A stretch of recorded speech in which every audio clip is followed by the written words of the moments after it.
that water wet? It's got gators in it. Oh, yeah? Well, me and the Lord, we got an understanding. We're on a mission from God. Because, remember, no matter where you go, there you are. They shouldn't have given you ashy blokes YouTube. Cursed be the ground, for our sake. Both thorns and thistles it shall bring forth for us. For out of the ground we were taken, for the dust we are. And to the dust we shall return.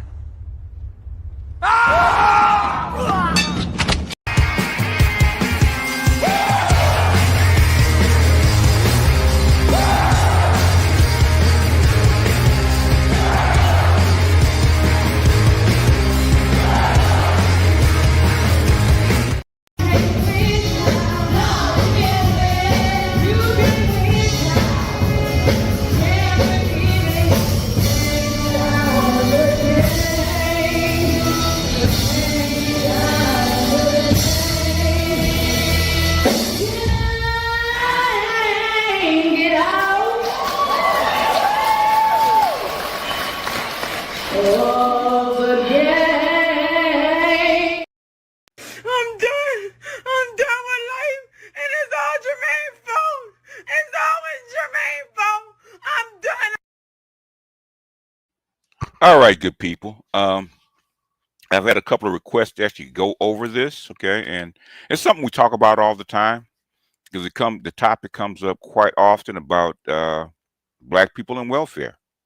In fact, it came up it came up with the Crimson Cure and when they were talking, that was one of the aspects that actually came up about how the family separated.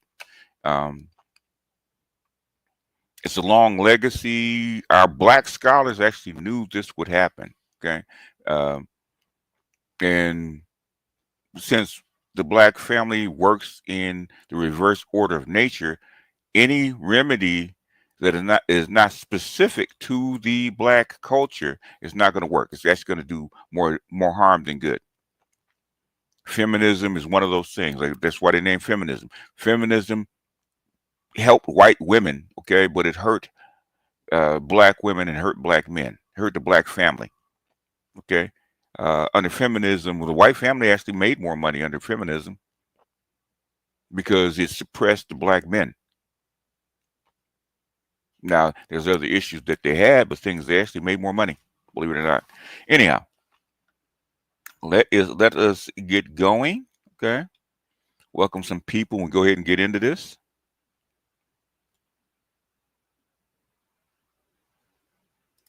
Snowman's batting first. Okay. Are you gonna lay down the bunt or what? Snowman got some speed with them long legs, so he might lay down that bunt down the first base side and then outrun the ball. Gundam, what's going on? Batting second. Prince, okay. Batting third. Move that runner along, okay. John Smith, bring him home.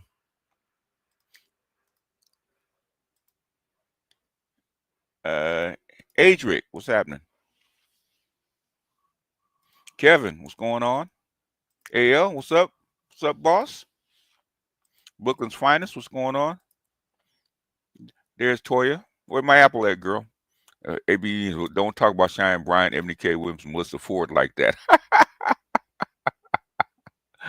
Oh my, there's my apple.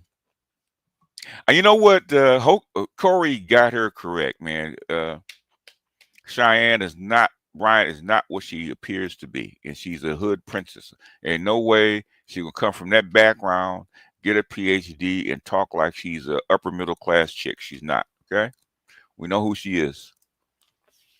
She is not to be trusted. Michael, what's going on?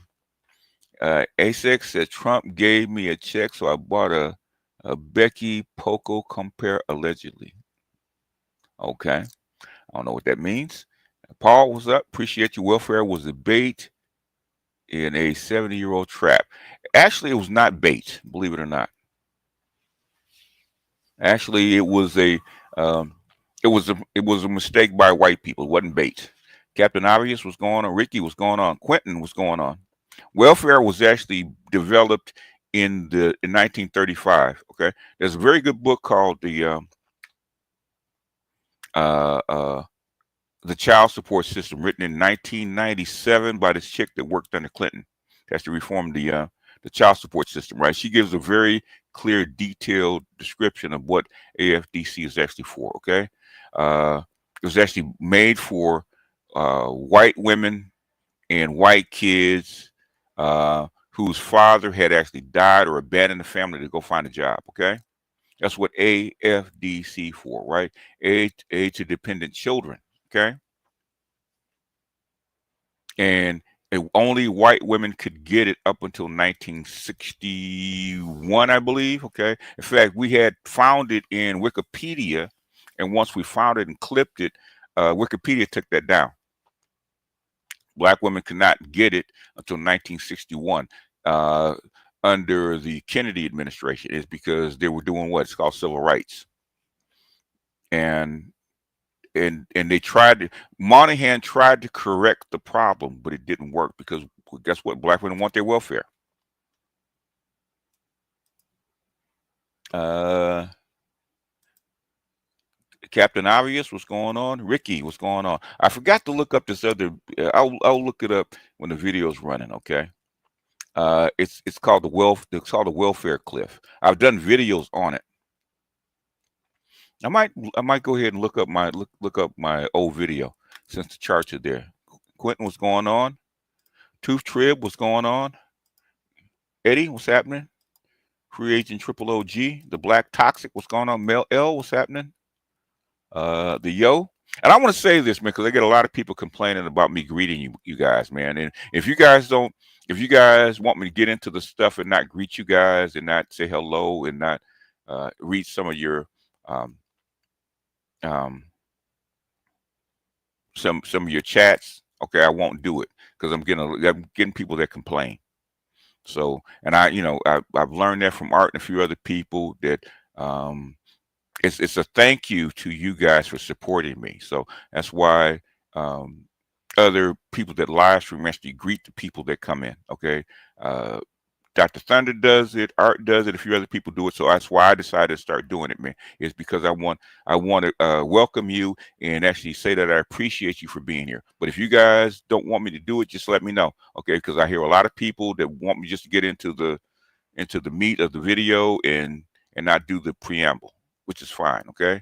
They don't like the intros, they don't like all the other stuff that goes on, and increasingly I've been getting complaints about it. So especially on a replay, and I am not going to go back and edit the replay. Okay, so that's not happening. So if you guys don't want me to doing it, let me know. I'm listening. What's happening? Barry, what's happening? Palm Beach Mike, what's happening? Paul, what's going on? Warrington, what's going on? Black Males. Kelvin, what's going on? Turtle Bitcoin, Wagner. Okay. Shawnee. I saw Asian on my arm, no Asian on your arm. Black Males, what's going on? Eric Ingram, what's going on? B-Row, what's happening? Navone. Out of the way, fool. Out of the fool's way, what's going on? Can you do one on why black men are expected to put up with huge women? It's really easy. It's because you've been socialized to.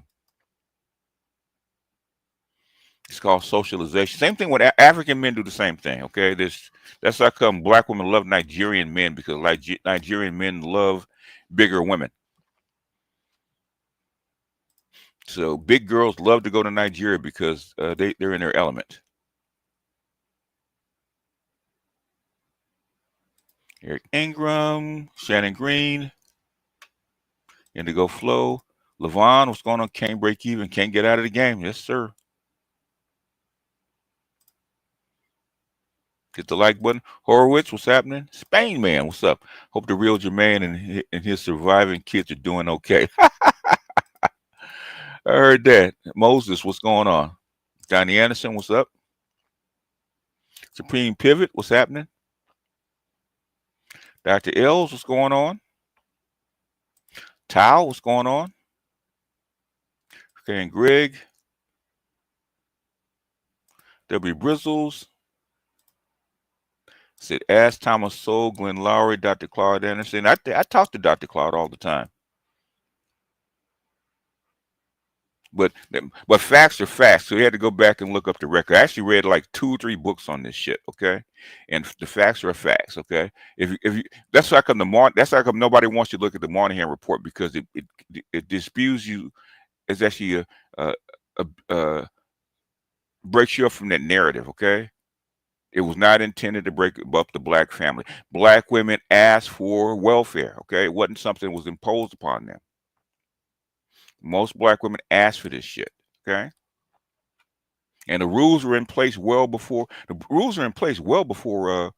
black women even got it. I flipped a couple of GR checks. Okay, all right.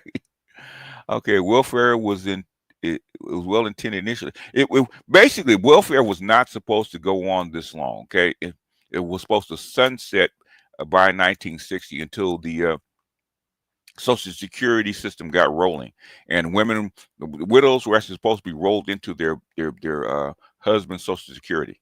Okay, but welfare got so popular amongst women, it just kept rolling. American black women can have welfare, have a passport. Heard that. Rise Films, what's up? Mr. Donnie Mack, what's happening? Corey McPherson, what's going on?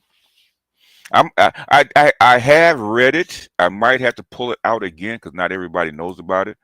I've actually pulled sections about where and why it came into being. Seaside Blue. If I find a video, I might pull it up again and actually show it.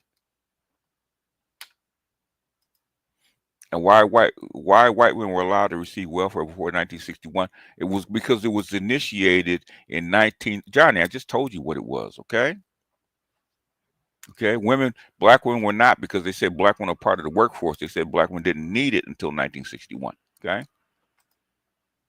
What's up, Master T? Did you see the video on Obama's recognized? I did see parts of it. Yeah, I saw it. Well, everybody knows, man. He kind of hinted at it during the election. Q Savage, what's going on? Galen Wells, what's happening? GD, what's up? Just do 2-minute greets. The thing is, there's too many. I can't do 2-minute greets, okay? And I know you're one of the ones that doesn't like it, but guess what? I'm asking the other people, okay?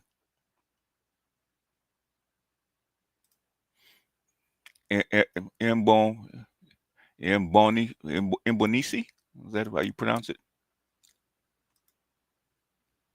Says your show, do what you think is best. Yeah.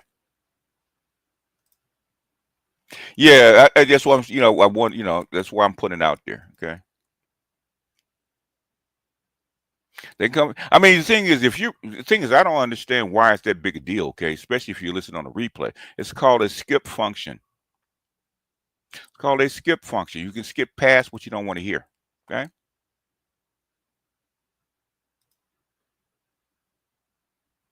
Chance, what's up? Even Nisi said, welcome. Heard that. Dayron, what's up? Everybody say keep it, okay?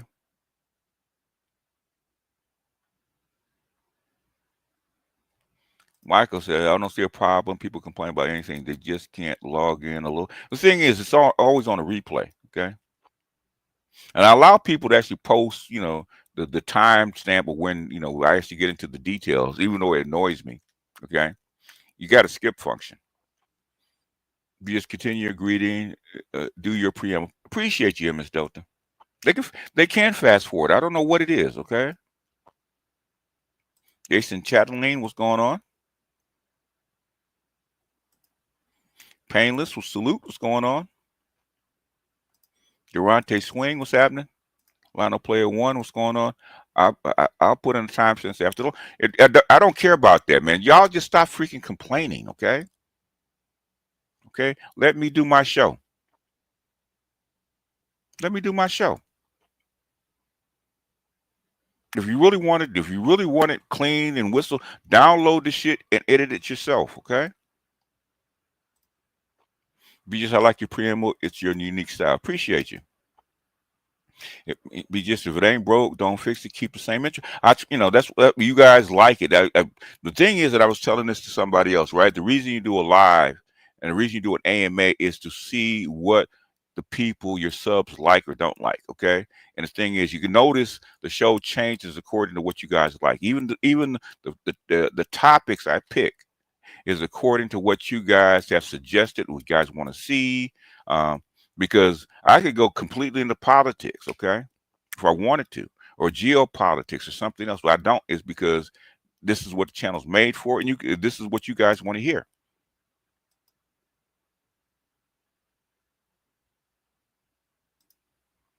I said Slim Sick, or we can go somewhere else. AHG, what's going on?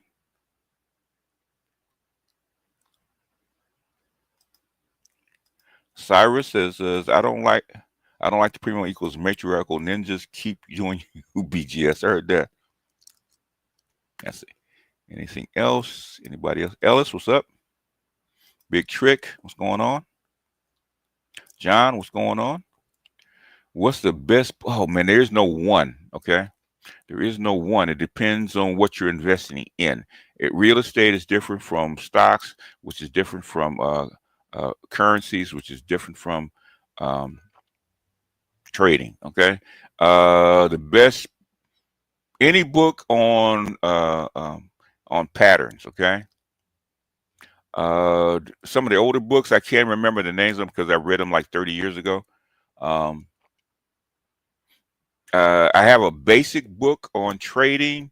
I may scan it in and put it up on my Patreon because it's something that's the first book I learned on, which is basic patterns. Okay. Abandonment. Yeah. Abandonment is one. Okay. That's that there to prove that. It's a big thing. Yeah. All this stuff was actually built for white folks first. Richard Creed, what's happening? Rise Film, what's up?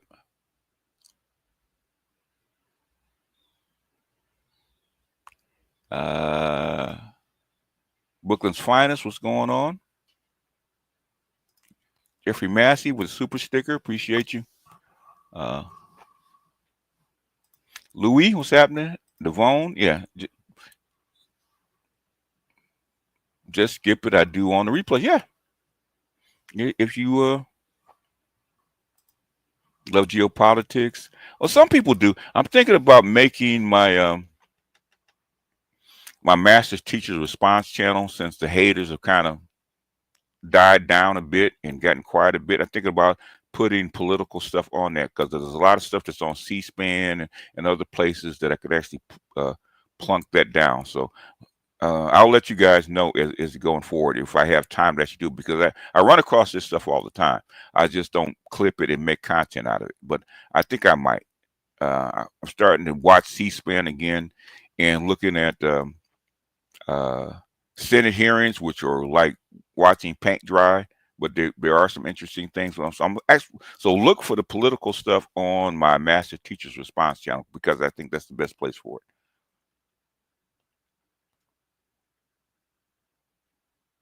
All right. Sig Diggy, what's going on, Nema? Espresso, what's going on? DeAndre, what's happening? And Jason, Asian Machines, Ray. Most people have to pay to have their comments read. You folks should be more appreciative of catch the pre-record. Yeah, I try to. I don't always do it, but I try to acknowledge people that in my chat, since it's right in front of me. Okay. Espresso, what's happening? Kangaroo, what's up, Kangaroo?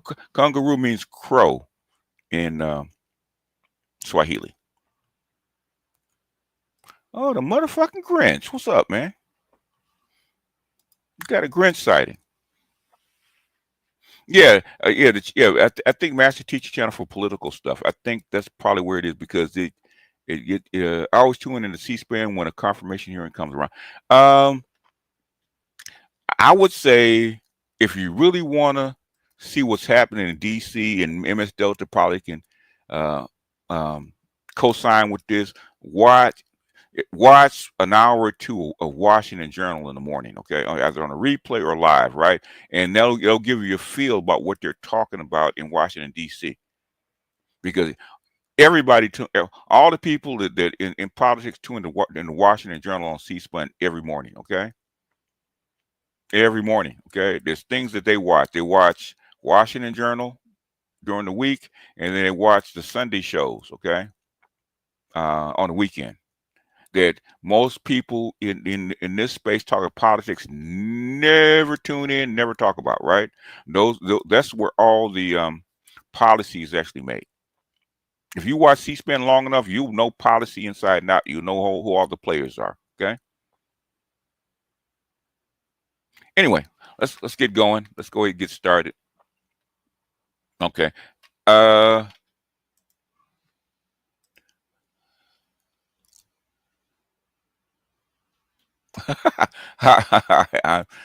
glad you remembered. Asante, Asante Sana, Kanguru. Asante Sana.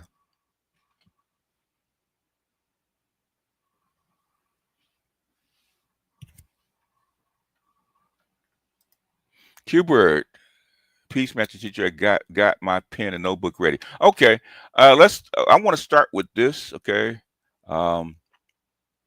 because Anton, like him or not, he's been on a tear with this. Okay, over the past couple of weeks. Okay, so I'm going to start with him. Add a little bit, share screen. Go to my watch history, and I'm gonna start with him because he's been on a tear. Okay.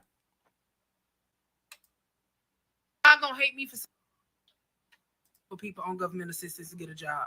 Just because somebody is able-bodied does not mean that they're able to work, because you have to look at it from a stance of survival. If I'm getting Section 8, if I'm getting food stamps, if I'm getting all my needs met on government assistance, what do I stand to lose if I go get a job and they start cutting my aid? Now I'm homeless. Now I can't afford to pay my bills. Now my kids don't have food, because once you start working, they will start cutting your benefits. And the issue with the system is they don't teach people how to survive without the benefits. The system is designed to keep people on these benefits and depending on the government. What we need is a revamp of the system where we focus on job readiness, where we focus on teaching people budgeting. We focus on teaching people how to spend their money, how to live, how to thrive. Right now, all we're doing. They've been doing that. Y'all don't. They've been teaching that. There have been programs of readiness, job readiness. Basically, Obama did that in '96. Why do you think he's pushed all you heifers into community colleges and getting your degrees and all that kind of shit? He did that in '96 under the welfare reform. Okay. He's already done that. I don't know why you keep talking old shit. Okay.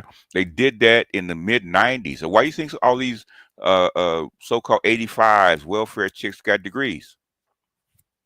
They pushed you guys into this. Job readiness, school, trades, all that kind of stuff. They push you guys into. Y'all didn't want to do that shit. Stop. So I don't know where this shit comes from. Yeah, it was Clinton. I'm sorry. It was Clinton. Yeah, Clinton did that in '96. So the Democrat and the Dino, the Democrat name only, Bill Clinton, the neocon in chief, did that in '96. Okay. I don't know why they keep talking this shit like it hasn't been done. Doing is creating a generational poverty cycle. And I know a lot of y'all are going to get mad and going to get triggered and not listen to what I'm saying. But if you were in a position where you're a single mother with children right now, you don't have to worry about where your kids are going to live. You don't have to worry about where your kids are going to eat. Would you risk that for the sake? Well, Donald Trump's in office. Joker's in Mayor Gotham right now. So you might want to rethink what you're talking about. Of saying you're employed. I don't disagree with her to a certain extent. So she's right and she's wrong. The thing that she doesn't understand, okay, let me start off with the things that she's right about. The thing that she's right about is the fact that the system is incentivized for people to stay on government assistance. And so what they do is they reward in bad behavior. But this comes from the part that she don't realize is that this comes from a long line of neglect from the Democratic Party, which is one of the reasons why we had to get off the Democratic plantation. And then I'm gonna continue to break down some of the points that she said. But the main thing that I think that she's really hitting at that needs to be addressed is the fact that they've incentivized them and tied them to the federal government. And The Democrats, Reagan actually expanded welfare, okay? Even though he talked about welfare mobs, Clinton was the one that reduced welfare by 2/3, okay? It wasn't the Republicans, okay? The Democrats didn't expand welfare. They didn't, okay? That's a lie.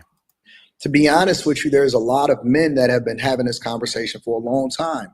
Single mothers felt comfortable leaving their households or having children out of wedlock or walking away from the man that they decided to marry because they knew that they had that safety net up under them, which also removed them from holding themselves accountable and responsible for actually doing the right thing. And Facts. The black women never wanted to be under you in the first place, and that's the things that people don't want to admit. Okay, that's the myth that keeps going around that I hate. Okay, that black women, that the government did something to black women to force them away from their man. That's bullshit. Because nobody else, no, the Latinos didn't do it, the white folks didn't do it, the Asians didn't do it. Everybody had access to welfare. How come the poor whites didn't do the same shit? They didn't to the same amount. They didn't. And or as they got more freedom, the freedom to vote, the freedom to be able to work, the freedom to be able to do what they want to do with their bodies, all of that, they never took accountability for what they were. So what the Democrat system has basically did was made y'all reliant on them, which incentivized y'all to continue to vote for them. So they use people's tax dollars in order to tie you to the federal government for the rest of your life, because you knew basically they became your daddy, they became your savior. And you knew that if you didn't vote for them, that the possibility of somebody like Trump getting in and holding you accountable for your decisions would then limit your options. You would have to go to work. Y'all gonna hate me for saying it. Okay. What I'm saying, I'm showing you this is because, and this is very recent, it's like maybe a couple of weeks old, okay? Because I'm going to show you the video that somebody sent me, talk about welfare from 1967, right? Because some people like me say that the shit's too old, and why do we keep going back and looking at history, right? It's because we want to tell you how long this problem has been around. Okay, it's called a pattern that has not gotten fixed. Okay, and that's why I'm showing you the stuff that's current right now. Okay, and I'm going to show you what it was like back then and the roots of the freaking problem and how bad, how it still exists. They haven't solved the problem. Okay, they haven't solved the problem. Okay, let me go to the next one. Okay, if I can. Go to the next one.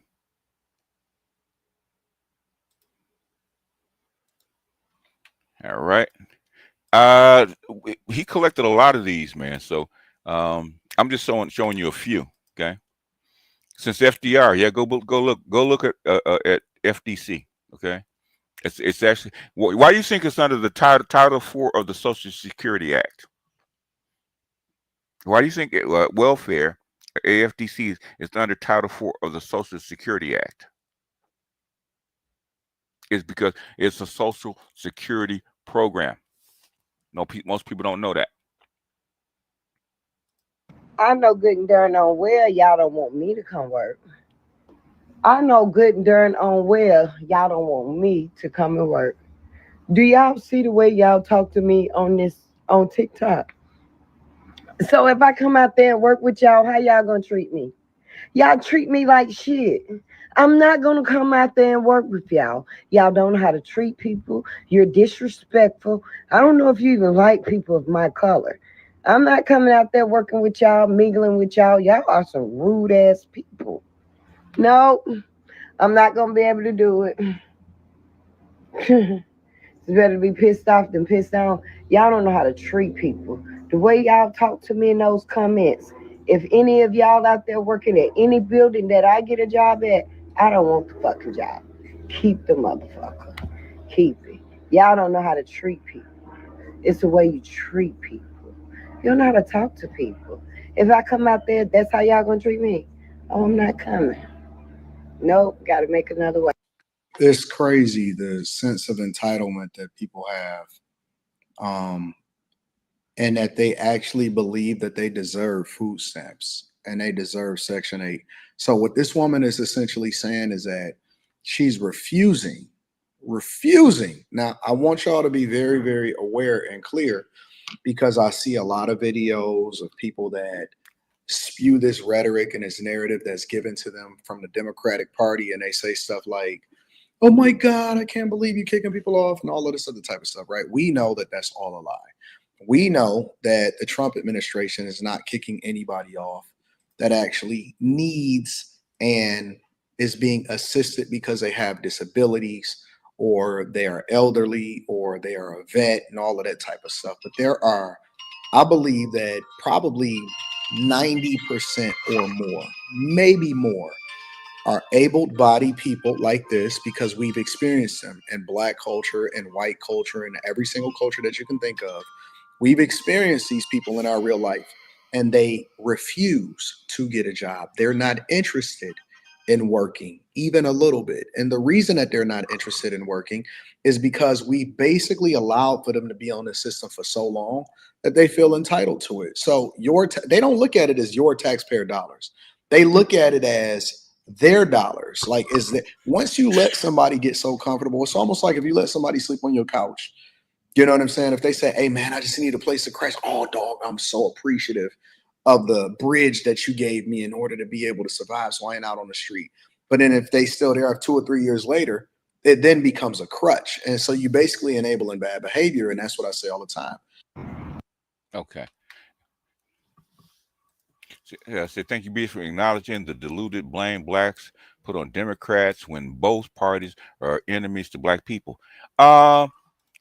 Sometimes they're being an enemy, and sometimes, you know what I found out after doing this work for a long period of time, right? A lot of shit, good intent, well-intentioned stuff does not work. It's well-intentioned, but the shit don't work. Okay. And a lot of times a program like welfare was not supposed to last this long. In fact, if I find it, I will actually do a pre-recorded on it. Welfare was not intended to go this far. It was not intended to be around for almost 100 years. It was there to be there for maybe 30 years max. Okay. Why is it still here? Yeah, the road to hell is paved with good intentions. Okay, you see that all the time. So when you actually know the history of this stuff, then you actually know, so, oh, that's why it is. The thing is, a lot of people have narratives. Okay, a lot of people have narratives, and this is the one. Okay, this is the one that kind of ticks me off a little bit. But I hear this all the time. Even I used to work with people making, and this is back in the 90s, I would say. It's back in the late 90s, right? People making $50,000-$60,000 a year, and they were getting food stamps in Section 8. Black women, right? They were getting child support, food stamps in Section 8, right? They were cleaning up, and they were living a luxury lifestyle out in the suburb. I shit you not, okay? I shit you not. Okay, and Greg, appreciate you. Be just taco stand tax pedestrians. Hit the like button. Heard that? It was never intended for that. Okay. A lot of things that go on are never intended. Like a lot of these programs, okay, that happened under right after the mortgage crisis, right? A lot of that shit is still in effect. They can't get rid of it. They're fighting over the shit right now. Okay. Obamacare, a lot of stuff that with Obamacare that was supposed to sunset, man, they can't get rid of it. Welfare wasn't well intentioned when it was introduced. Black women who lived with their man. Okay. 88 bus stop. Do you want to come up instead of spreading that bullshit? You want to come up? Because it's bullshit. That means you have never read, sir. I know people that have never read. Read the actual history of the shit, okay? That's all I'm saying. Because I did. Instead of spreading that bullshit, okay? If you want to come up, let me know.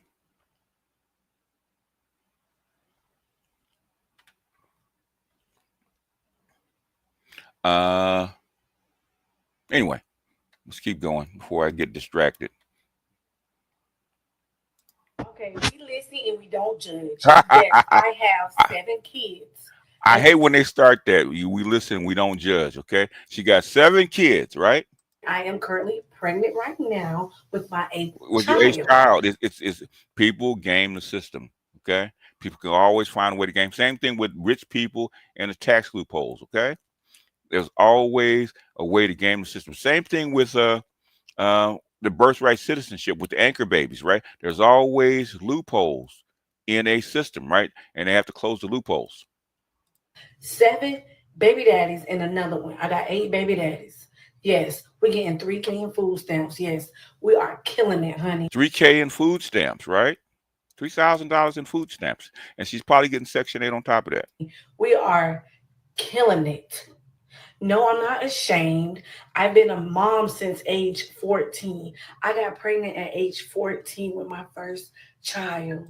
The best book I have seen on welfare and child support is, in fact, I have the book, okay? Oh God, what's her name? Okay, it's the I say it's the history of child support or something like that. History of the child support system. She goes all the way back to the welfare system, and she moves forward. Okay, she spends a lot of time with the welfare system. She talks about the lawsuits under AFDC. Okay, they were sending men and women. Well, they've been sending men to jail, but they were sending women to jail for falsifying AFDC claims. Okay. I have to find it. I don't have it. Okay. I don't have it in front of me. But that's the best book that I've seen. I've been doing this by myself and getting help from the government. Why not get help from the government? I'm a single parent. There it is. I'm a single mother. Ruth Gilly Kruger. I just got the book. See, what's the name of the book, Kareem? That's the name of the lady, Ruth Gilly Kruger. She actually worked for 2 years under the Obama administration, the Clinton administration, and from '94 to '96. She actually wrote the book. It's probably the best book that I've seen written on it. How much money does women cost? You say, I don't know. That's a good question. I don't know. Let me wind this back a little bit since I've interrupted it so much. Let me go ahead and finish playing. It's only like a minute. Okay, we listen and we don't judge. Yes, I have 7 kids, and I am currently pregnant right now with my 8th child. 7 baby daddies and another one. I got 8 baby daddies. Yes, we're getting $3K in food stamps. Yes, we are killing it, honey. We are killing it. No, I'm not ashamed. I've been a mom since age 14. I got pregnant at age 14 with my first child. I've been doing this by myself and getting help from the government. Why not get help from the government? I'm a single parent. I'm a single mother out here raising these kids by myself. So yes, all of them on child support. So I'm getting all those child support checks, and I'm getting my 3K in food stamps. I have a food stamp plug that helps me. Yes, a food stamp plug that helps me get 3K a month. And he works in the office. So, yeah, don't judge me. That's it. We all go through things, just don't judge me. The only good thing about this video is the self-snitching. That's it. The only good thing about these videos is that the internet is forever and the self-snitching. Now, I am typically not a person to ever advocate for anybody losing any form of income, but this is not a form of income. This is taxpayer money that is being taken advantage of. And I like to try to give a balanced perspective. So there's a difference between people that actually need it and people that are going through temporary hardship versus people that are taking advantage of the system. Now, previously, I've told y'all, and I've had conversations about how growing up, I've been able to witness and see in the hood, watching and observing, not at the time knowing that obviously I'd be having a platform to where I could have these discussions because I was raised in the 80s, or I was born in the 80s, the 90s raised me.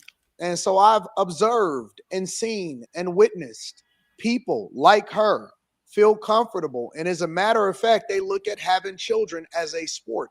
Their job is to have children, not in a traditional sense where, you find a good family, you stay at home, you're a stay-at-home mother, you are very, very dedicated to making sure that your children is taken care of. You have one husband, and then y'all have a big family, and then y'all try to figure out how y'all can have family dinner because he's working 2 and 3 jobs in order to make sure that he paid for everything. No, this is completely different. This is a group of people. There's a segment of people that live, work, and play, but at the same time, make sure that they have children so that they can stay on an egregious amount of government assistance. Okay. Yep, exactly, exactly. Yep, that is the book, Analyzing the Development of the American Child Support System, a study in social policy development. That is the book. Okay, that is the best book I have ever read on um, on welfare and child support. Okay, how do women add to the GDP annually? Uh, well, they just like any GDP is money spent in exchange. Okay, so any exchange of value is it goes to the gross domestic product. Whether you get a welfare check that is spent or you work. Okay, a lot of the DEI hires and in jobs, women have to actually contribute, right? Whether it's barista at Starbucks or picking up bottles and exchanging. Okay, that counts for GDP. This is what Black women support. I think it's becoming. Yeah, that is the name of the book. She just exposed her case hour. She could get the plug fired. Basically she is legally using the system. Okay, telling all their business. Yep. King Pepper. How would these useless women and kids be absorbed when Trump cuts them? That is a good question. I do not know. I do. We don't know. $24 on Amazon. Yep. That's probably the best book. Okay. Uh, Scroll up, Rodney. I told you about the book. Rodney, email me. Okay. Email me. And they blame Black men for this. Yeah, they try. Anyhow, let's get to the next one because this is the I wanted to show you that is because uh this was sent to me. I could you guys want to see the old movie? You actually want to see the welfare cliff? I did a video. I found my video I did on the welfare cliff. Okay.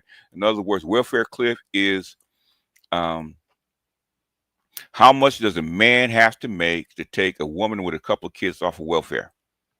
To where he will make enough to where she was worth it to her more to actually have you and have your job and support the family versus what you can get from public assistance. Which one do you guys want to hear first?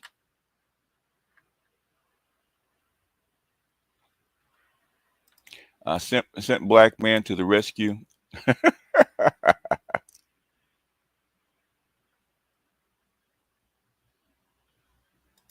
Jump up in court and be their own star witness. Yeah. Okay, the old 67 clips. Okay. All right. Here we go. Everybody says welfare clip. The old clip. All right, here we go. This is going to be the old clip. Let me see if I can find it real quick. That's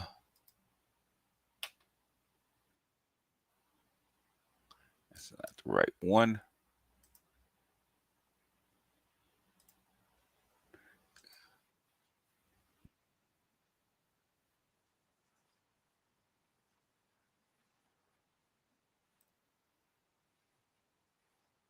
Let's see.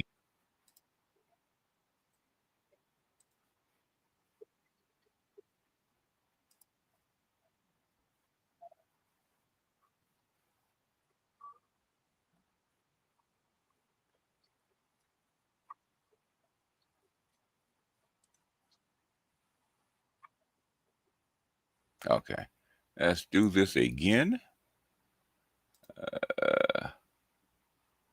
Do this again. Your channel. History. I had it keyed up too. Okay. This is from Hezekiah News. Okay. This is a documentary that he put together. Welfare over fathers. The welfare revolt. Okay. Are there enough shelters for all the homeless Keishas and kids to come? No, they are not. Okay. They are not. Remember that video? I believe you calculate 80K of government. I think it was 50, if I'm not mistaken. Yeah, it also depends on the state. That's true. I recently left the Ukraine since 2022 to the Caucasus after seeing how much of our tax dollar was being used to artificially prop up failed states. I no longer feel angry with the perpetual welfare recipients.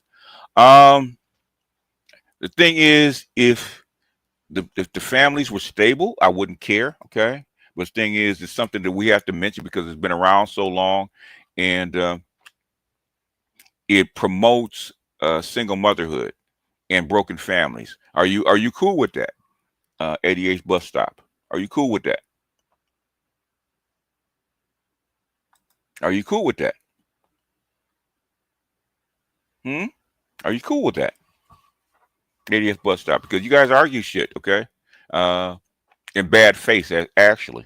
Are you cool with that? Anyway, let's keep going. I don't want to hear that shit. I asked you a fucking question, okay? Are you cool with broken families and single mothers taking advantage of the system and breaking up your society? Are you cool with that? Ask your fucking question. Stop being a goddamn pedestrian. Stop being a female and deflecting. No, I don't want to hear that shit. Well, you're not cool with it. So stick to the goddamn topic at hand. If you want to argue geopolitics and why they do prop up failed states, we can get into that. It has nothing to do with welfare, okay? There's a very cogent reason why they do that shit. In fact, we make more money off of keeping failed states failed, okay? Believe it or not.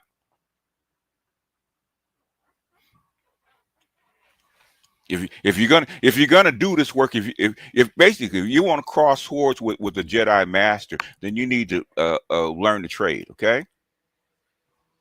Because I don't have patience for you guys no more.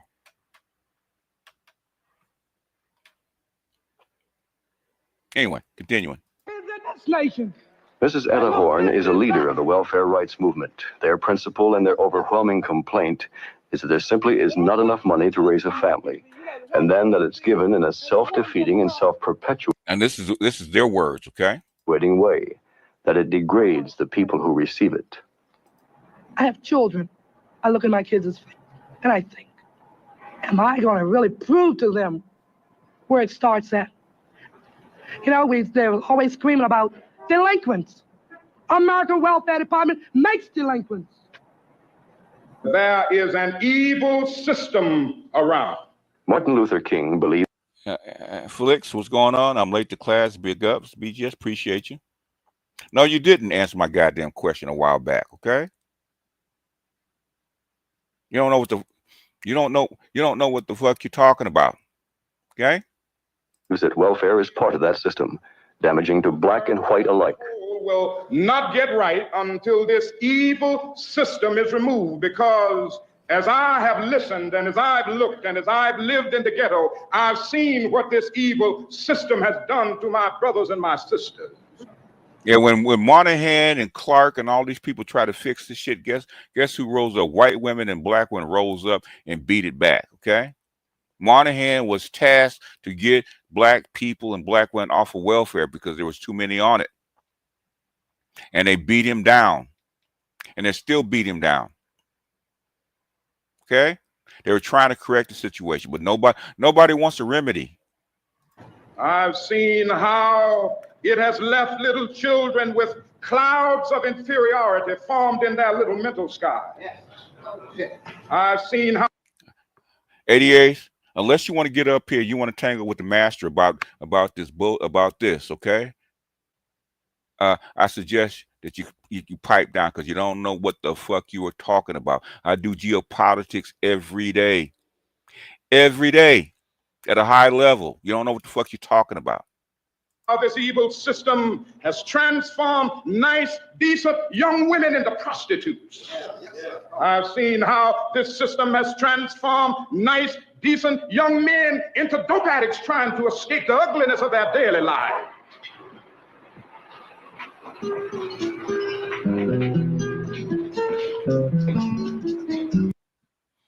Okay. I'll give you about 5 minutes because you don't know what the fuck you're talking about because this shit going on right now.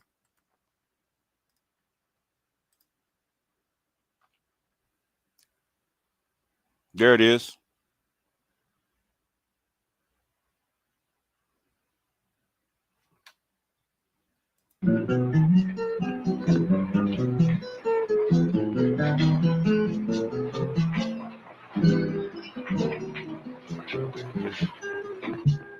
Maria Ortiz and her children, Hilda, Juanita, Antonio, Pedro, in their New York apartment.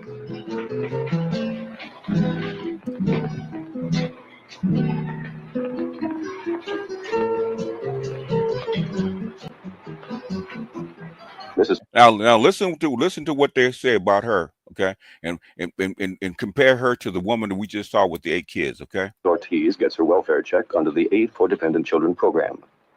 It comes to about $117 every 2 weeks, about $3,000 a year. Not enough to pay the rent, feed and clothe the kids, and provide the diet that a doctor has told Mrs. Ortiz she needs. Another child is on the way. But the father of her children has deserted her. The fact that governs everything else in Mrs. Ortiz's life is money, or the lack of it. Her inability to give her children the things they need.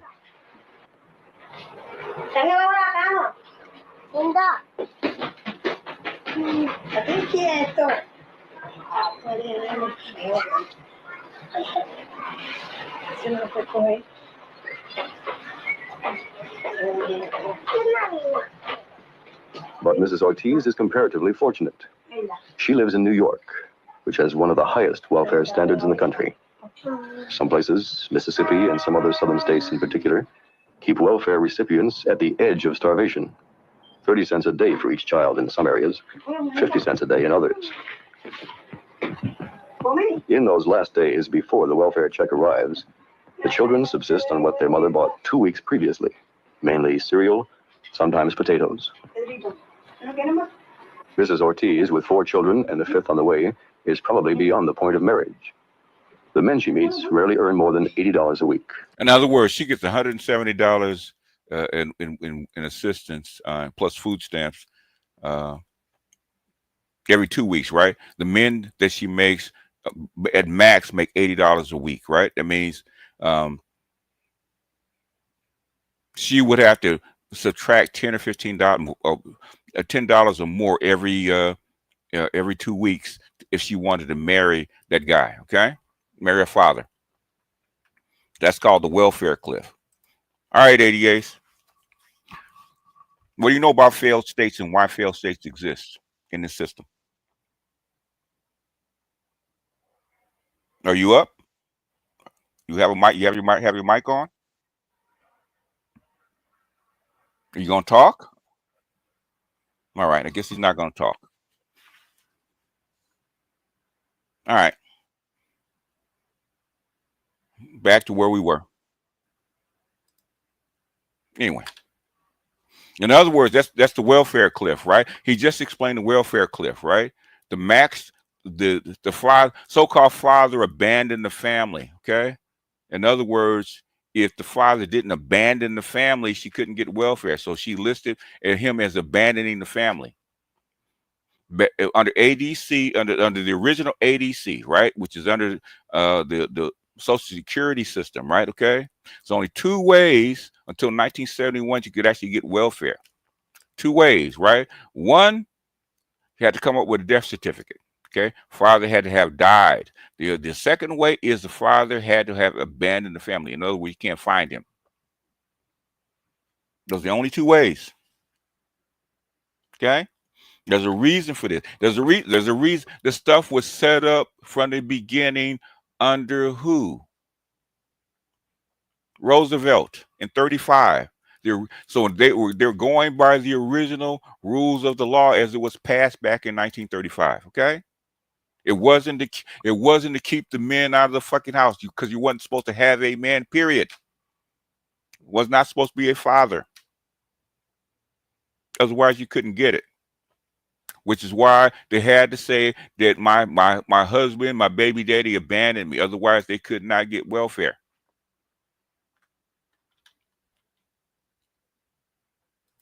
If she marries, her welfare check would most likely be cut off. If she marries, her welfare check would be cut off. The men cannot support her, and therefore they cannot marry her. The men cannot support her, therefore they cannot marry her. That is the welfare cliff, okay? So guess what? She makes a pimp decision, okay? Which baby daddy can afford to take care of me? At age 20, she may already be permanently consigned to the welfare rolls.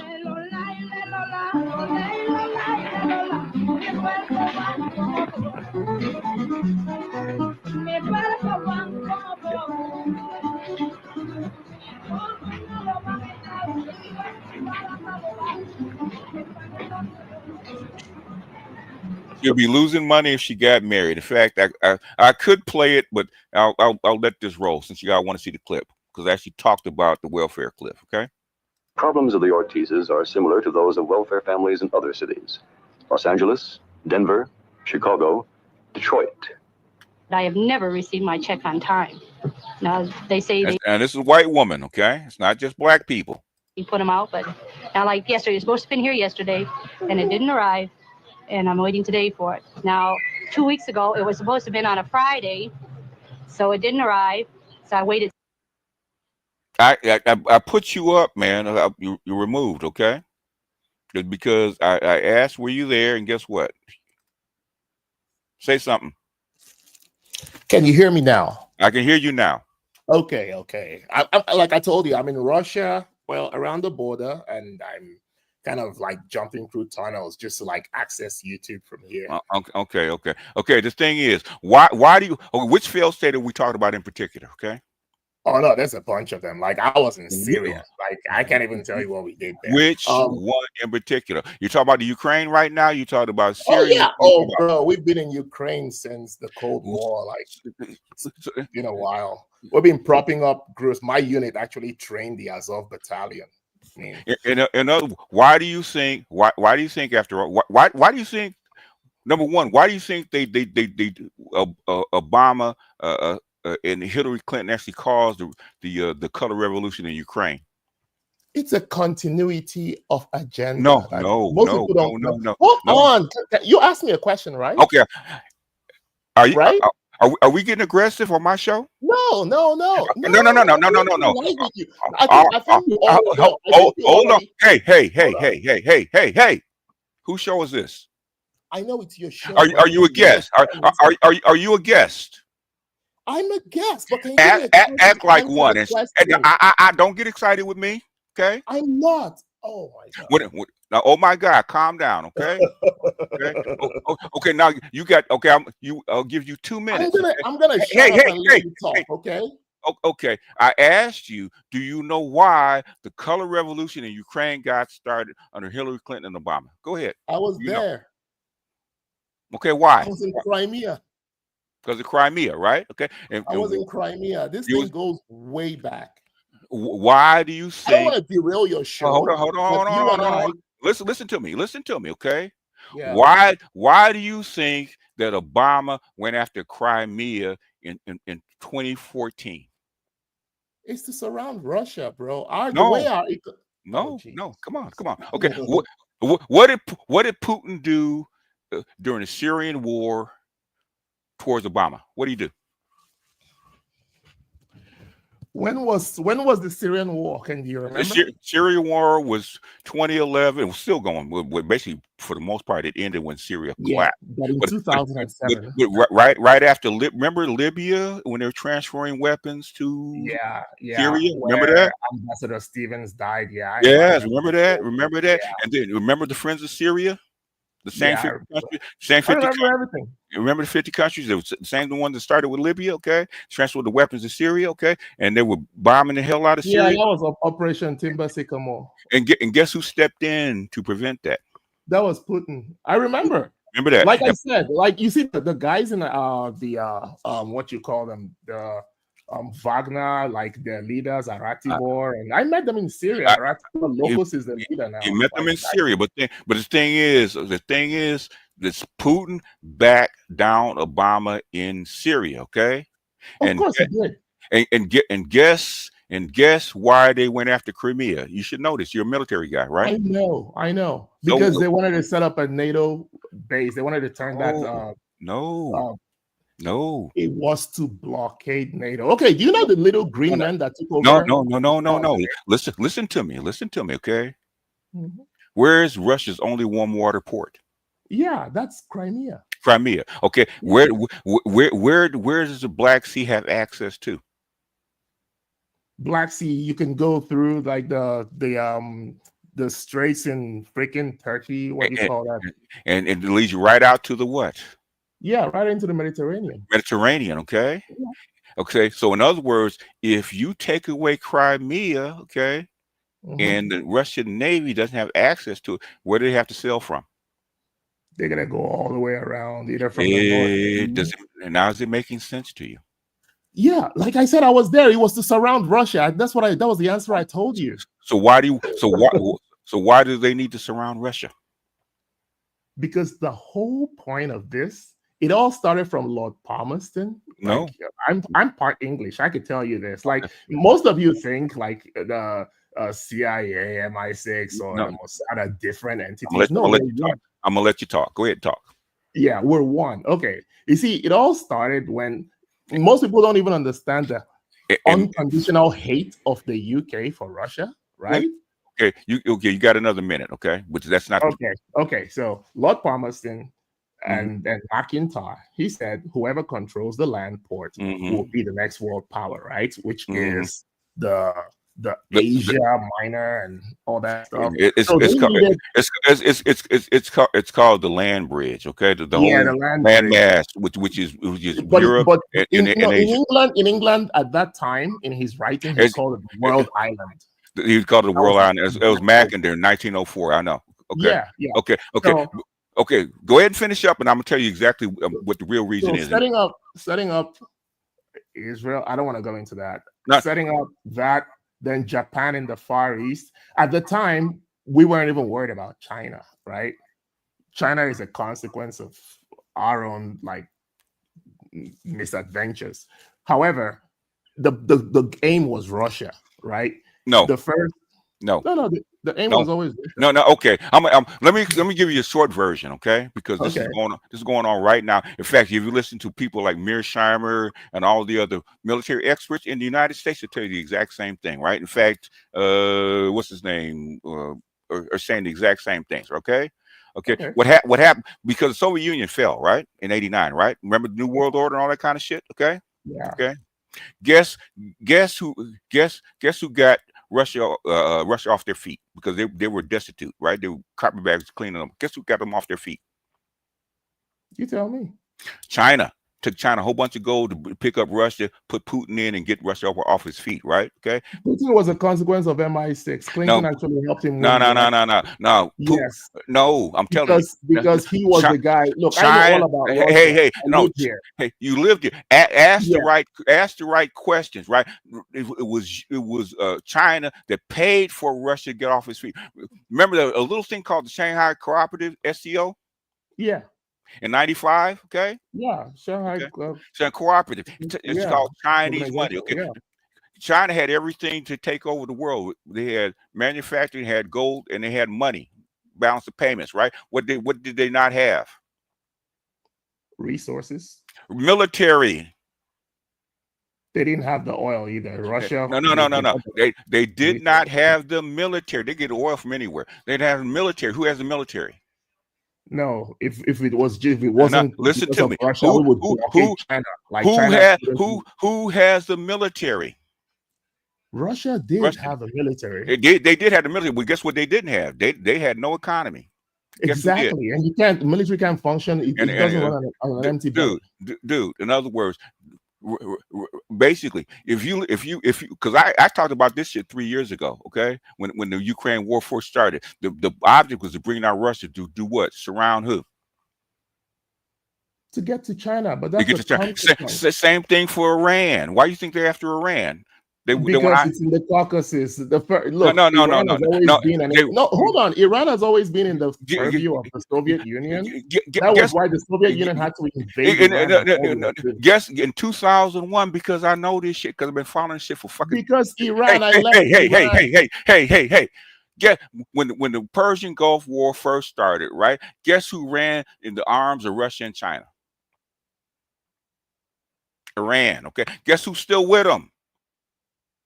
They're still with them. Okay, they'll tell you, and Mearsheimer and the realists will tell you the object is not Russia. Okay, Russia is a consequence. Russia, they're trying to get rid of Russia as fast as possible because they're not economically salvageable. When they went after the Russian ruble, guess who stepped in? Yeah, China did. China. Why? It's because they're linked. They're linked at the hip. Okay. Yeah, if Russia falls, China will fall in a heartbeat. They don't want to kill China. Why? Why do you think you don't want to kill China? Oh no, they want to kill China. No, why do you? Okay, what's going to happen to their manufacturing base? They kill China. It doesn't matter. The neocons don't care. No, yes, they do care. Washington is not a monolith. Yeah, we have different groups. Bullshit. Look, let me tell you something. No. Hey. What are you doing here? Who do you think hired you? Why do you think I ran to Russia? I don't know why you here, dude. But I'm just letting you know. I've been following this shit for. Why do you think YouTube? All right.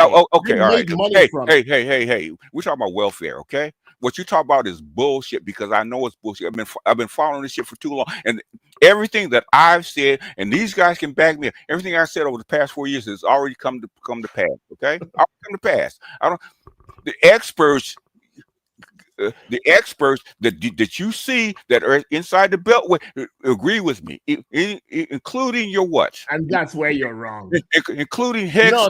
That's where you're wrong. Including Hexeth and Galbert. They said the exact same thing. They are wrong. If they were right, we wouldn't be running into walls and blunders. See, when people like me on the ground send information upstairs, the management decides this doesn't work for us. We're going to tweak this information. By the time it gets to the executive desk, what did Zelensky tell what's her name? Okay, when she was met him, right? Okay, why did they want Russia to attack Ukraine? Because the sanctions were a superpower, but we didn't miscalculate it.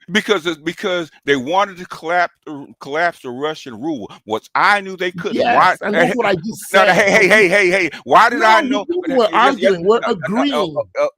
Then okay, we don't need to talk. Then okay, let me finish my show. We're agreeing. Let me finish my show. Okay, you can argue this another time. Okay. Okay. It's supposed to be 5 minutes. It's bullshit. I've been doing this too long. You know exactly what I'm saying because the shit's already come to pass. Okay. In fact, they came after me because I had to take some of this shit down. I have a lot of people inside military that do this shit for a goddamn living. In fact, I was paid to do this for a long time. Okay. The mailman went by, still no check. So I called down there for emergency order like they told me to. There is no such thing as emergency order on a weekend. So in other words, my children went without food from Friday afternoon, Saturday, Sunday, until Monday afternoon at 2 o'clock. Mrs. Jane Wilson is a Detroit welfare mother. The premise of the ADC program is simple, that children without visible means of support must be aided by the state. Yes. It's been a while from a while. And basically under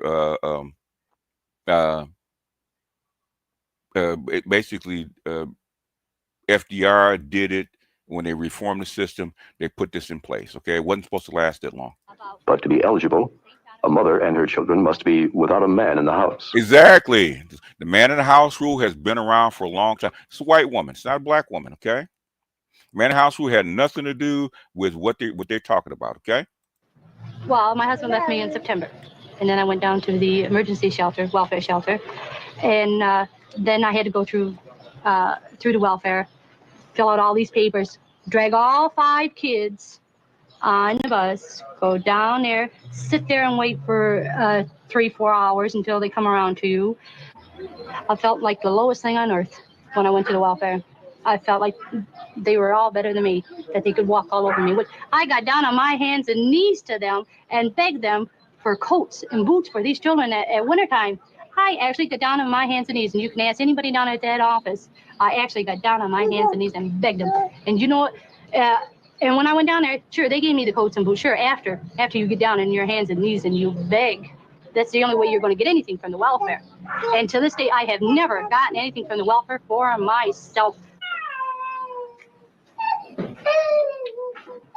Breakfast in the home of Carol King, a Cleveland welfare mother with 9 children.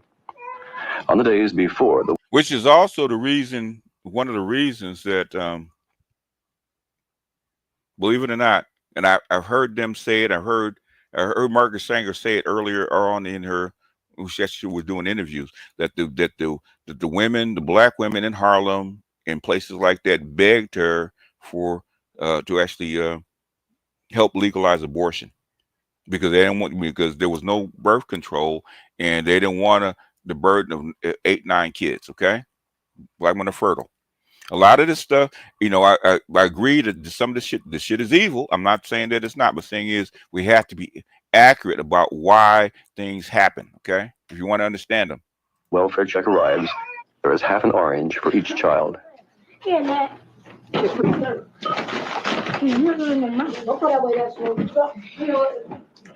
Mrs. King has become involved in the welfare rights movement because she feels she doesn't get enough money to raise her family.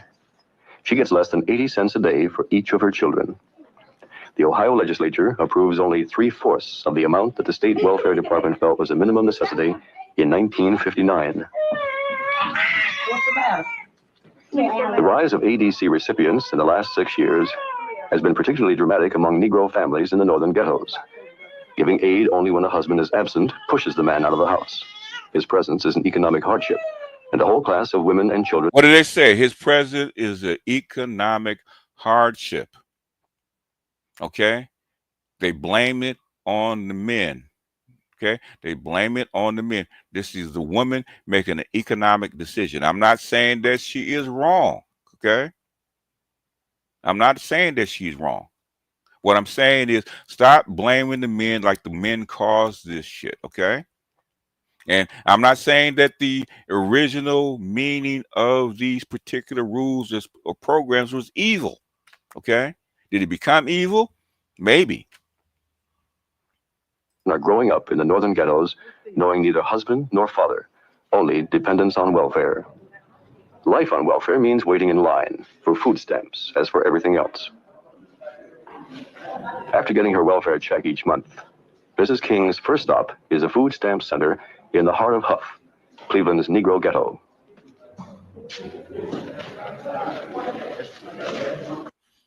I said, I remember when you and Dr. THJ brought up the welfare cliff on one of those charts. The recovery wage was $30,000. Up to $79,000 a year. Imagine making $825 to $12 an hour, but living off $80K in welfare. Wow, yeah. I mean, it's economics, man. It all comes down to money. Okay. Are women and kids a financial burden to countries? No, you need children. Okay. There's a reason that women exist, because you need workers.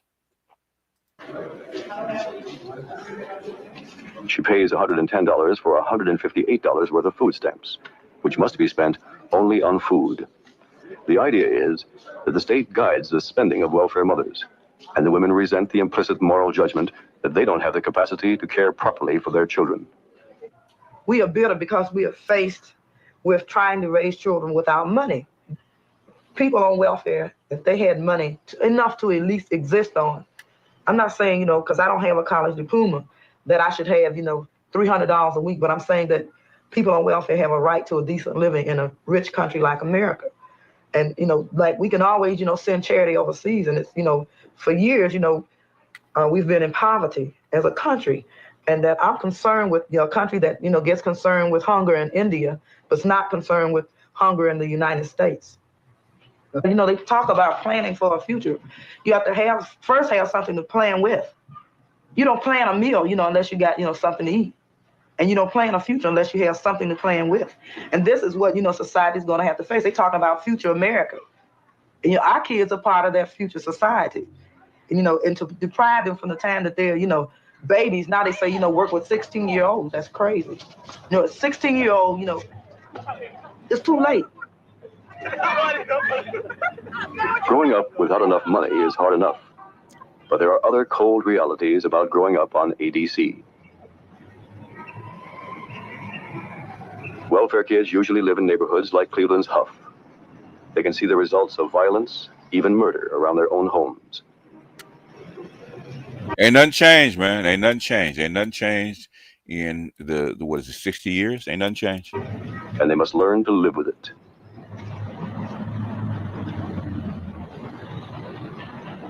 Hate to see these second generations of welfare coming up. And one of the things I think is more crucial to is the youth that's in the ghetto. Basically, the state failed to educate the women. They are women and have to build a family with the man and not the state. The incentive, the economic incentive was not to have a man. Okay, you guys think that educating a populace is number one is easy. Number one, only 5% of the people of any population could read before, I would say, 1850. Okay, most people are actually illiterate. Okay, even in 1960s, especially with black males were only what 25% literate. Okay, women are a little bit more. Okay, black women have always been more educated than the man. And guess what? You've had what 60 years of the feminist movement and pushing the girls into education. What 40% of your females now have are college educated? What do you mean not educating them? What has changed? How much money do women contribute to a country? I don't know. It's a good question. Because most of the youth is coming up, you know, they're ashamed to tell their buddies, you know, say, well, yeah, we on welfare, you know, we getting ADC or food stamps and things like this here. Everybody in my whole neighborhood was on relief. We used to run around the kid about it. Because everybody in my neighborhood was on relief, but I was ashamed to go out my neighborhood and tell somebody I was on ADC. Yeah, shame them. If a child does not have adequate clothing, they don't want to go. If they can't participate and go to the football games and to the movies, they don't want to go to school. So it starts when a child is small. They recognize the fact that they don't have the things that other children have. Children realize when they're different. They know, I don't care how small you are, you know when you're different. And not only that, when you go to the public schools, many times the teachers make you know that you're different.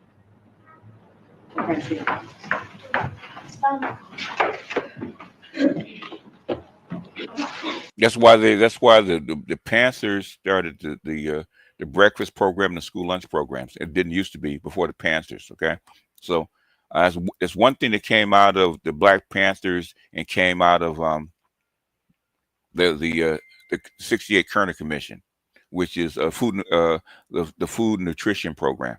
Okay, because it didn't really exist before.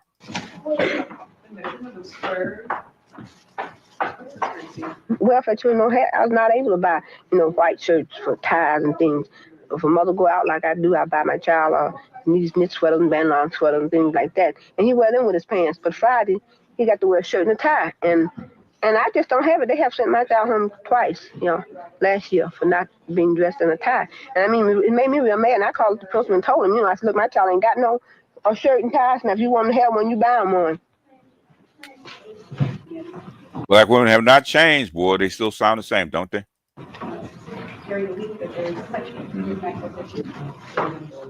Even in school, constant and subtle discriminations are made between welfare children and other youngsters. To qualify for most free services, such as milk, a pupil must be on welfare, and thus declares himself a welfare child. The teacher would tell everybody, the kids, about him being on welfare, and he didn't want to know he was on welfare.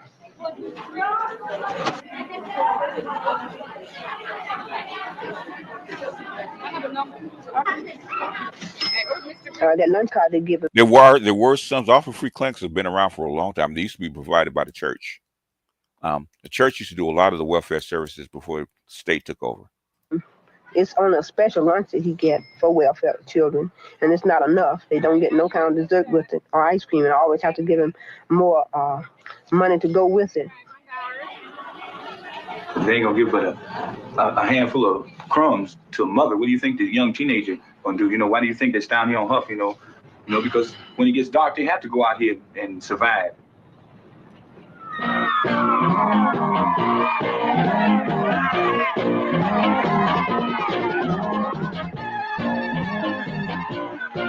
Ain't nothing changed. You can see, ain't nothing changed. Okay.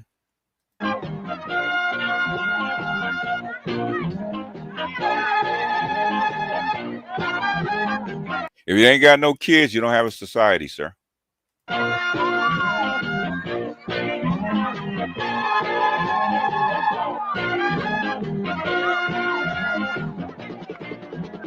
This is survival and escape in Huff.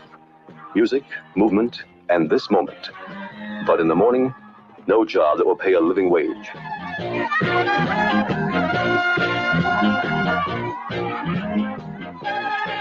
A lot of this stuff happened is because the place where black people were working, which is the sharecropping, okay, the machines came in and took those jobs. So they had to flood into the cities looking for work that didn't exist, okay?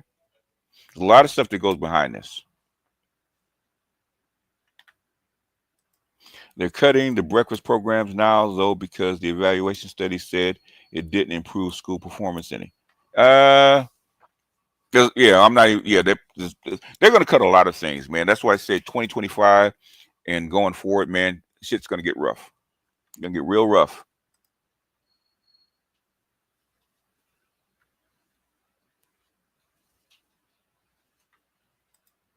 Dope conversation. I don't know.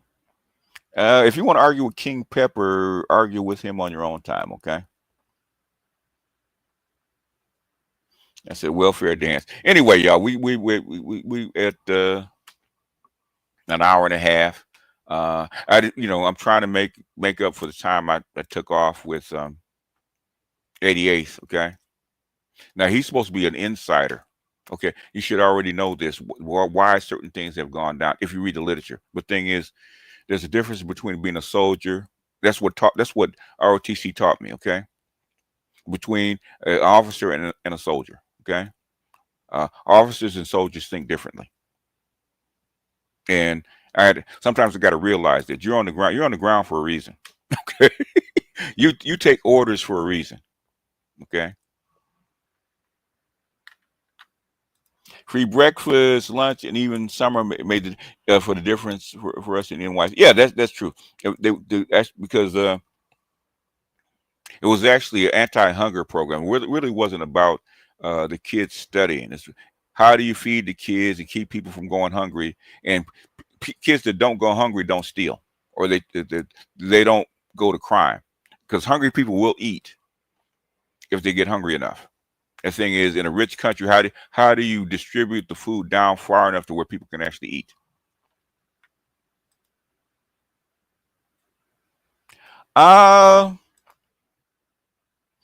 88 needs to do more research. Then the husband and wife had to work hard to lift themselves out of poverty. This is only accomplished by changing one's opportunities for employment. Seriously looking at where you choose to live. That's part of it, but also there's only so many jobs at the top. Okay.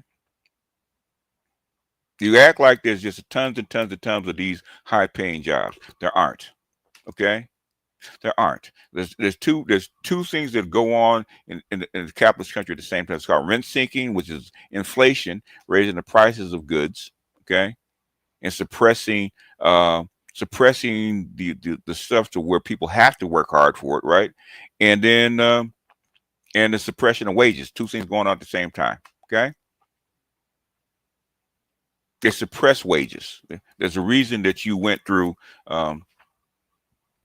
They went through strikes and all this other kind of crap, right? It's happening right now. What do you think they're arguing about right now? They're laying off all these people. If there are no jobs in the system, how are you going to get a good job? When I was homeless, I was given the opportunity to be on welfare. I refused. I continued to eat out of trash cans. Instead, I knew what welfare was, and it was worse than being homeless. Yeah, well, Theo, you're not really a homeless guy, right? You just you had to hit your bottom. Okay, you had to hit your bottom. You could at any time you could have got off the street and gotten a job if that's what you wanted. But you had to hit your bottom.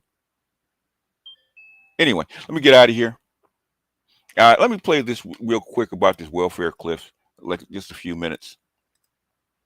I know I set a food bank up, and here come the traders trying to save the good stuff for them and white folks. Yeah, it is. There's always a way to game the system, man. I don't care what system that you're in. There's always a way to game the system.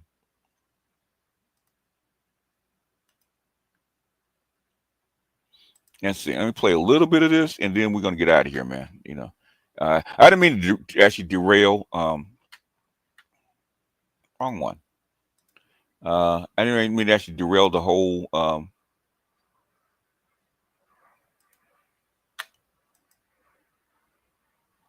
The whole show with because I thought he was gonna be like a few minutes, and I thought at least he would be right. Okay, speed it up just a tad. Play a little bit of this.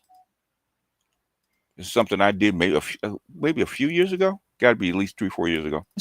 Because if we look at the average teacher salary, I was a teacher. I can say my salary. Average teacher in Texas is making $50,000 a year. Right then and there, he's amongst that group. He's passionate. He's giving it his all. He's working with the students. He's doing extra hours. But for a lot of women, because he's making that much money, he's disqualified. All right. So even going back to what these men are offering, or the dope conversation podcast. Okay, if you want to put a link and you want to talk to King Pepper, you can do that. Okay, don't do this on my show. Lack thereof. The reason why most women aren't getting married right now is because if I feel like I'm up here and the man is below me because I can make more money now. Well, how about this? I can be more self-sufficient now.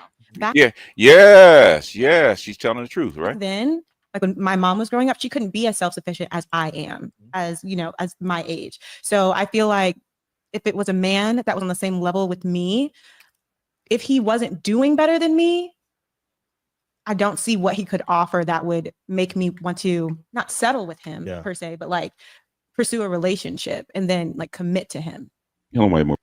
That's brief false law. If you go back to the old MGTOW stuff called brief false law, okay, if she doesn't have an advantage to be with him, she's not going to be with him. That's in the animal kingdom, period, okay? In fact, we might do something on brief false law. Brothers, back again.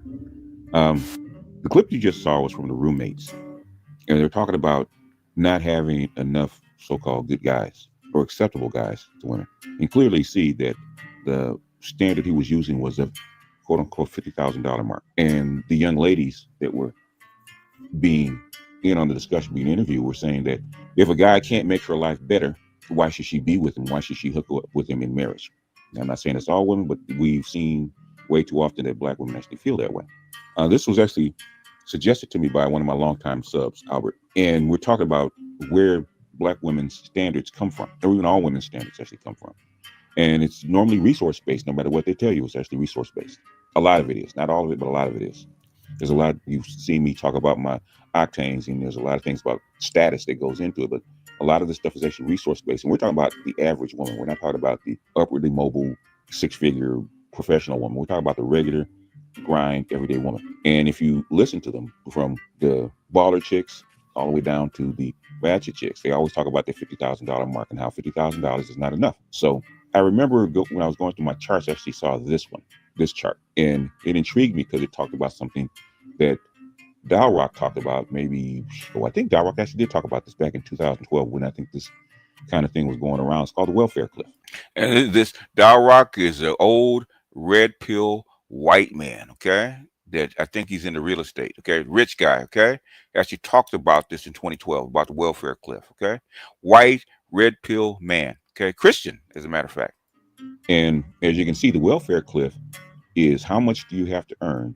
He says a single woman of a child have to earn before she can get a bump in lifestyle.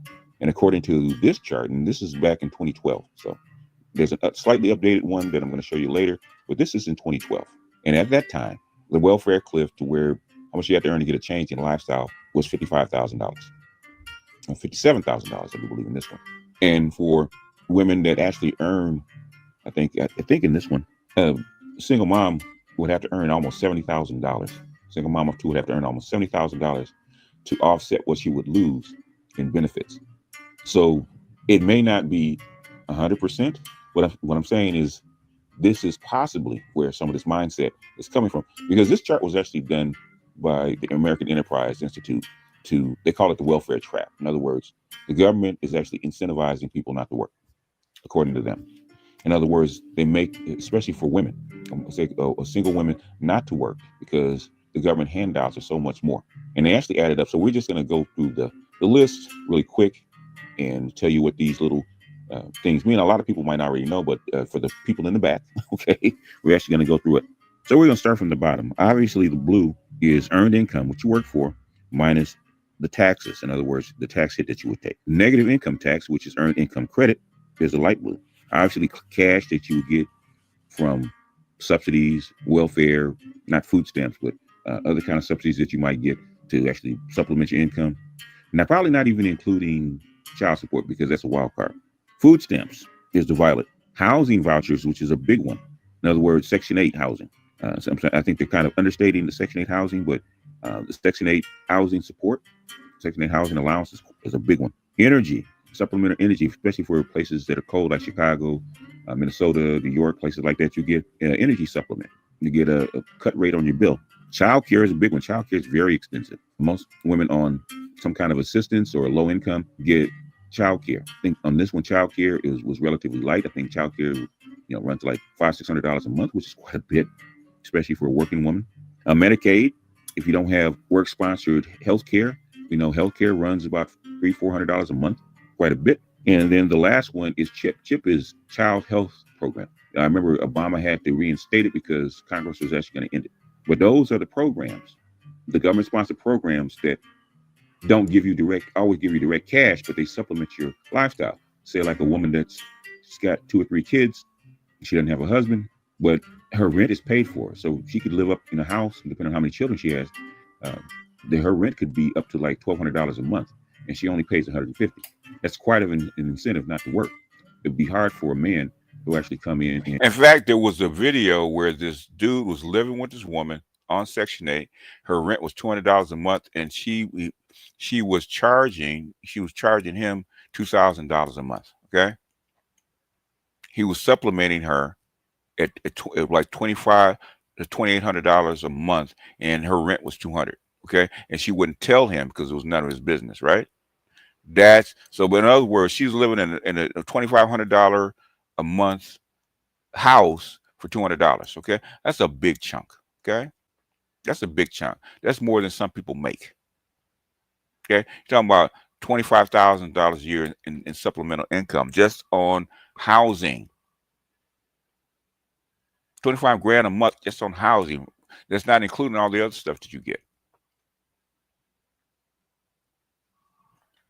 Anyway, that's the welfare cliff. Remember when with the Puerto Rican girl in Detroit saying that the reason that she couldn't get married is because she would lose her benefits, and basically most of the guys that she messed with or that men could get with couldn't earn more than $80 a week, which is $160 every 2 weeks, which she got $175 every 2 weeks. She would actually lose money by being with him.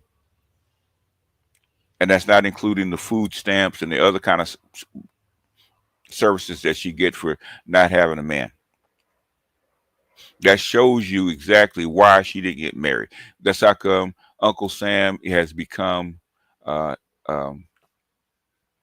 black women and certain or non-white women's baby daddy, right? The white women actually would rather suffer than give up her man. Like you go to Wyoming, and you go to West Virginia, places like that, where those women are actually starving. They would rather starve than give up their man. Black women are not on that kind of time. Anyway, let me get out of here, y'all. I hope this is helpful. Okay.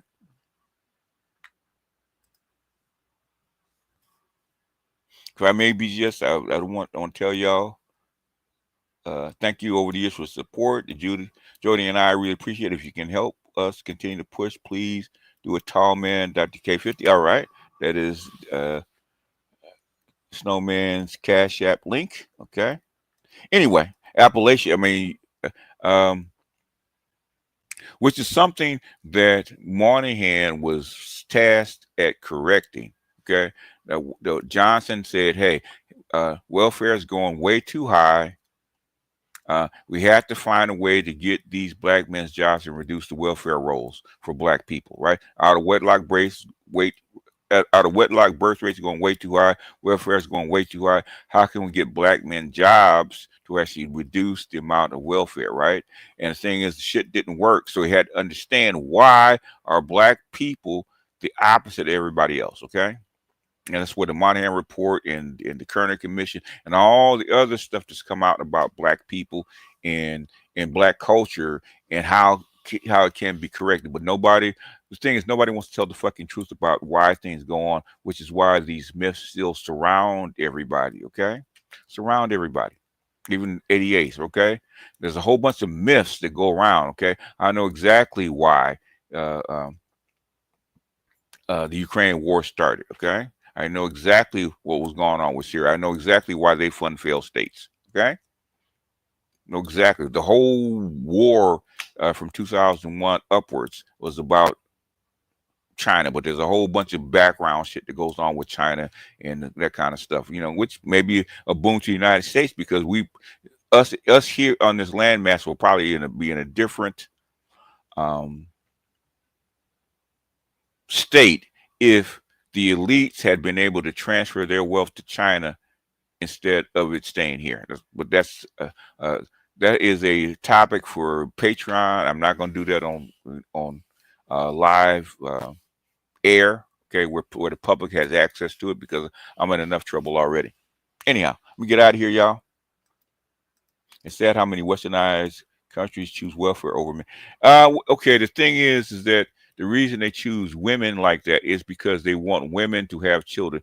Even Reagan, who didn't like welfare and welfare queens, okay, he allowed the third child to be accessed under welfare because they had reduced it to 2.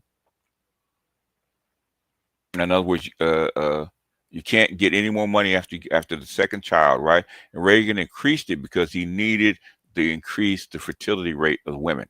He did that from 86 to 96 when Clinton actually slashed it and put them into another program, which is another reason why they pushed more men out of college and put more women into college. I'm still doing it. Anyhow, Zaddy shut us out of the trades. Yeah, because she chose to eat the poison welfare. Zaddy didn't shut you out of one. They had a different idea about what they wanted as far as going forward. They actually, because it's cheaper to put put these skills into lower cost centers, right? In other words, why do you think they imported Latinos? Okay, it's because it's cheaper to train them down where they are than to train kids here. It's cheaper to import people to build shit to have that, because if you go down to Latin America, the little kids are actually trained by their fathers from like the age of 5 on how to do a trade. Okay. Whereas in the United States, it costs a certain amount of money to actually train a kid into the trades. So it's cheaper for this capitalist country to actually import the people than it is to actually train them here. That's one reason. Same thing with India and the IT shit. Okay. They did the same thing. So it's very similar. And the second thing is that in a feminized education system, women don't like trades. So what they did was they pushed the programs that were not for females out of the schools and put stuff that's actually for females into the schools. So it's a twofold thing, which is blowing up in our faces right as we speak right now. Because now Trump and people going forward have to reverse all this crap, because over the last 60 years, they got to erase most of the gains of the last 60 years. That's how come Trump went all the way back to the 65 as far as the executive orders. Wipe all that shit out and start over again. which is cruel in a sense. But the thing is, if you understand what they were and why he's doing it, then you understand. Okay, you can't get rid of DEI without getting rid of those executive orders. But that is a story for a different day. But at the same time, flood black neighborhoods with crack. That is okay. That is a different. Crack is a different story. Okay, crack is a completely different story. The reason they flooded. Most of the people actually on crack were not black people. Most of the people on crack were actually white. But the thing is, most of the people that sold crack were black. Most people that sold crack were black. And they still do that in Baltimore today. They don't want the market to expand out into the suburbs, into the white people. Okay, so it's easy to contain it inside a black neighborhood, a so-called disposable neighborhood. Reagan and Bush traded us to defeat the Soviet Union. They had because Congress said you're not going to fund a Latin American war off of our money, right? Okay, so they cut the money off. They had to have another way of funding it. The crack era was the way of funding it. We noticed after the Soviet Union fell in '89, especially after they went after what's his name in Panama, right? Most of the crack stuff disappeared. Okay, and they started putting these cats in jail, in prison, to clean up the mess. Yeah, there's a whole once you start following the actual past and history of why they actually do things, you get a clearer picture. Okay, a lot of this stuff is missed, right? They didn't put crack in the neighborhood to destroy the black community. Okay, black community was actually sacrificed. Okay, for a different reason. They actually sacrificed you guys on the altar to do what? To actually defeat the Soviet Union. And China blew all that shit up. China blew all that shit up. Noriega when in '89. If you actually go read the book Dark Alliance, man, they pretty much spell out exactly what happened. It actually cost the author his life. It actually cost two authors their lives. Okay, they actually off two white boys. They were actually telling you what the actual truth behind this shit was.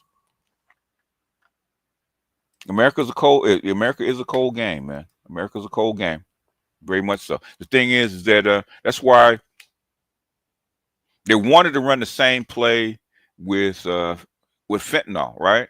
With methamphetamines and fentanyl. They actually wanted to sell it in the black community to actually contain it. Okay, so I said, fortunately, black people have learned their lessons. They don't touch that shit for the most part. A few black people get popped with selling fentanyl. For the most part, it's white people that sell that shit. Okay. For the most part, I'm not saying completely. For the most part, it's white people, okay? And guess what? They touched the white boys about 120,000 white boys dying. The only people who actually wanted to do something about it was I had to give them credit. Trump tried to do something about it. That's how come he's threatening Mexico and Canada with tariffs, okay? If you are not going to stop the flow of this shit, guess what I'm going to do? I'm going to fuck up your economy. And Gary Webb wrote Dark Alliance. Yep. No, they don't actually make fentanyl in China. Okay, well they can, but saying most of the fentanyl is made in Canada and Mexico with the precursors. Anyway, let's get out of here. Yeah, there's a movie called Kill the Messenger. In fact, my buddy actually interviewed not only Freeway Ricky but also his brother. And also Gary Webb. People didn't know who Gary Webb was until my friend actually brought him to Los Angeles to actually interview him, and then that shit kind of blew up. Anyway, what was the name of the what's the name of that series? With the white boy selling mess out in the trailer, out in the camper. Forget the name. With the real famous series. What made them think another drug wave would work again? Well, No, it's not. It's not. Okay. The thing is with they know the white boys they can't keep them off of it. The thing is, how do you contain it to where the violence that goes along with the selling of the drug doesn't spread to white communities, right? That's the thing is, if they're going to use it anyway, but you want to contain the sale and where it's sold at, you can't keep people off of it. Breaking Bad, yeah, Breaking Bad. Yep, go check out Breaking Bad. Well, a lot of stuff, man. Go if you watch The Wire and you watch Breaking Bad, and then then you watch Snowfall, you'll understand exactly what happened. Snowfall does a fairly good job of telling you exactly what happened. It probably cost him what's his name his life too.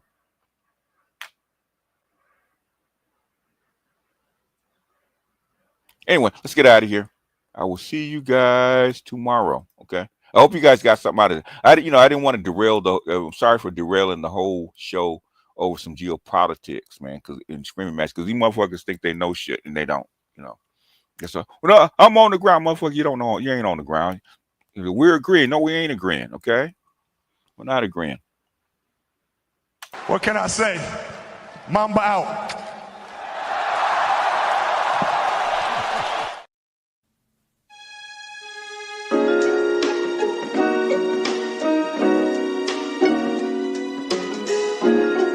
Muzyka Denis 7.